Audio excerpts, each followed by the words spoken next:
Добрый день, дорогие друзья! Мы с вами на объекте Каширка Лайк.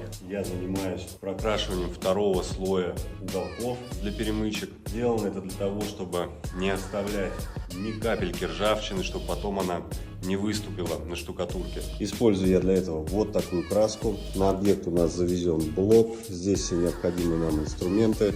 Уже довезена штукатурная станция, покрашен потолочек, сделано временное освещение.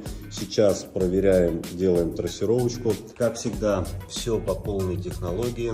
Уже начали возводить стены, прогрунтовали полоса, где будет примыкание. И по завершении работы по возведению перегородок готовый результат я вам покажу.